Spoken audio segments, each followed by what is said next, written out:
Praise the Lord. സ്നേഹമുള്ളവരെ, Joel 2:28 Joel പ്രവാചകനിലൂടെ കർത്താവ് അരുളി ചെയ്യുന്നു, എല്ലാവരുടെയും മേൽ എൻ്റെ ആത്മാവിനെ ഞാൻ വർഷിക്കും. യേശുവിന് 500 വർഷങ്ങൾക്ക് മുമ്പ് ജീവിച്ചിരുന്ന ജോയൽ പ്രവാചകനിലൂടെ കർത്താവ് അരുളി ചെയ്യുകയാണ്, പരിശുദ്ധാത്മാവിനെ നമുക്ക് നൽകും എന്ന്. റോമ 5:5 ദൈവത്തിൻ്റെ സ്നേഹമാണ് പരിശുദ്ധാത്മാവ്. നമുക്ക് നൽകപ്പെട്ടിരിക്കുന്ന പരിശുദ്ധാത്മാവിലൂടെ ദൈവത്തിൻ്റെ സ്നേഹം നമ്മുടെ ഹൃദയങ്ങളിലേക്ക് ചൊരിയപ്പെട്ടിരിക്കുകയാണ്. യോഹന്നാൻ 7:35 യേശു പറഞ്ഞു, ദാഹിക്കുന്നവൻ എൻ്റെ അടുക്കൽ വന്ന് കുടിക്കട്ടെ. യോഹന്നാൻ 4:14 യേശു പറയുന്നു, ഞാൻ നൽകുന്ന വെള്ളം കുടിക്കുന്നവന് പിന്നീട് ഒരിക്കലും ദാഹിക്കുകയില്ല. സമാധാനത്തിനും സന്തോഷത്തിനും വേണ്ടിയുള്ള മനുഷ്യ ഹൃദയത്തിൻ്റെ ദാഹം ശമിപ്പിക്കുന്നത് പരിശുദ്ധാത്മാവാണ്. പരിശുദ്ധാത്മാവിൻ്റെ നിറവിനായിട്ടാണ് നാം നിരന്തരം പ്രാർത്ഥിക്കേണ്ടത്. പരിശുദ്ധാത്മാവിനാൽ നയിക്കപ്പെടുന്ന വ്യക്തിക്ക് ക്ഷമിക്കുവാൻ സാധിക്കും. ദൈവഹിതം എന്തെന്ന് മനസ്സിലാക്കി പ്രവർത്തിക്കുവാനും സാധിക്കും. തൻ്റെ നാവിനെ നിയന്ത്രിച്ചുകൊണ്ട് മറ്റുള്ളവരുടെയും സ്വന്തം മാത്രമല്ല മറ്റുള്ളവരുടെയും ആത്മരക്ഷയ്ക്കായി പ്രവർത്തിക്കാൻ സാധിക്കുന്നത് പരിശുദ്ധാത്മാവിനാൽ നിറയുമ്പോഴാണ്. അപ്പോൾ നമ്മുടെ ഹൃദയത്തിൽ ദൈവസ്നേഹവും പരസ്നേഹവും നിറയും. നമ്മെപ്പോലെ തന്നെ മറ്റുള്ളവരും രക്ഷ പ്രാപിക്കണമെന്നുള്ള ചിന്ത നമ്മുടെ ഹൃദയത്തിലുണ്ടാകും. എന്താണ് ദൈവം നമ്മിൽ നിന്ന് ആഗ്രഹിക്കുന്നത്?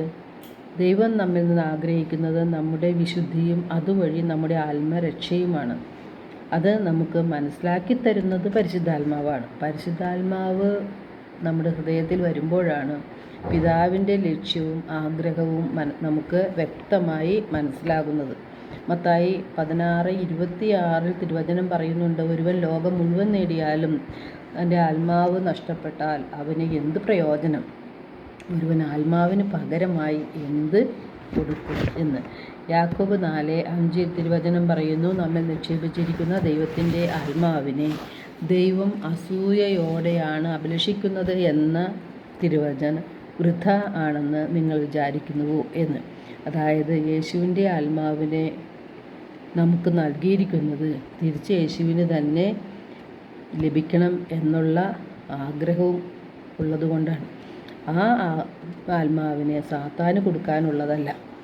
നമുക്ക് എങ്ങനെയാണ് വിശുദ്ധി ലഭിക്കുന്നത്? നമ്മുടെ ഹൃദയത്തിലെ അശുദ്ധി മാറുമ്പോഴാണ് നമ്മൾ വിശുദ്ധിയിലേക്ക് കടക്കുന്നത്. യോഹന്നാൻ 15:3 യേശു പറയുന്നുണ്ട്, ഞാൻ നിങ്ങളോട് പറഞ്ഞ വചനം നിമിത്തം നിങ്ങൾ ശുദ്ധിയുള്ളവരായിരിക്കുന്നു. യേശുവിൻ്റെ വചനം നമ്മുടെ ഹൃദയത്തിൽ തുളച്ചു കയറി തിന്മകളെ മനസ്സിലാക്കി തന്ന് അവയിൽ നിന്നെല്ലാം വിടുതൽ തരുന്നതിനുള്ള പ്രചോദനം നൽകിക്കൊണ്ട് തെറ്റുകൾ തിരുത്തി ദൈവിക നീതിയിൽ നമ്മെ ജീവിക്കുവാൻ ദൈവത്തിൻ്റെ വചനം നമ്മെ സഹായിക്കും. യേശുവിൻ്റെ വചനങ്ങൾ നമ്മെ ശുദ്ധീകരിക്കും. വചനങ്ങൾ ആത്മാവും ജീവനുമാണ്. വചനത്തിലുള്ള ദൈവത്തിൻ്റെ ആത്മാവ് നമ്മുടെ ഹൃദയത്തിലുള്ള അശുദ്ധിയെ വ്യക്തമാക്കി തരുന്നതുകൊണ്ട് പാപബോധവും പശ്ചാത്താപവും മാനസാന്തരവും നമുക്ക് ഉണ്ടാകും.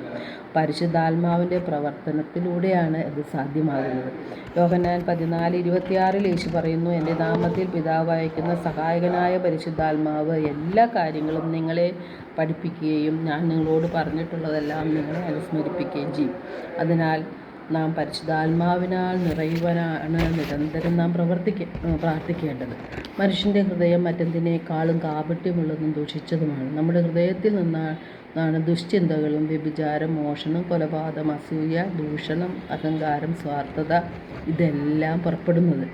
അവയെല്ലാം നമ്മെ അശുദ്ധരാക്കി മാറ്റുന്നു. അതുകൊണ്ട് ജെറമ്യ പ്രവാചകനിലൂടെ കർത്താവ് അരുളി ചെയ്യുന്നു, നിൻ്റെ ഹൃദയത്തിൽ നിന്ന് ദുഷ്ടത കഴുകിക്കളയുക, എന്നാൽ നീ രക്ഷ പ്രാപിക്കും. എത്ര നാളാണ് നീ ദുഷിച്ച ഹൃദയവും പേര് നടക്കുക? ജെറമ്യ 4:14 അത് നമ്മൾ കാണുന്നുണ്ട്. നമ്മുടെ ഹൃദയമാണ് മുറിക്കേണ്ടത്. ഹൃദയത്തിലെ പാപമാലിന്യങ്ങളെയെല്ലാം നാം നീക്കം ചെയ്യുമ്പോൾ നമുക്ക് വിശുദ്ധി ലഭിക്കും. നമ്മുടെ പാപങ്ങളെക്കുറിച്ച് അനുദപിച്ച് കുമ്പസാരം എന്ന കൂദാശയിലൂടെ അവയെല്ലാം ഏറ്റുപറയുമ്പോൾ യേശുവിൻ്റെ തിരുരക്തത്താൽ അവയെല്ലാം കഴുകപ്പെടുകയും പരിശുദ്ധാത്മാവിനെ നമുക്ക് ലഭിക്കുകയും ചെയ്യും. അങ്ങനെ നമ്മുടെ ആത്മാക്കളെ രക്ഷിക്കുവാൻ നമുക്ക് സാധിക്കും. എല്ലാവർക്കും ഒരു നല്ല ദിനം ആശംസിക്കുന്നു. ദൈവം നമ്മെ ഓരോരുത്തരെയും സമൃദ്ധമായി അനുഗ്രഹിക്കട്ടെ.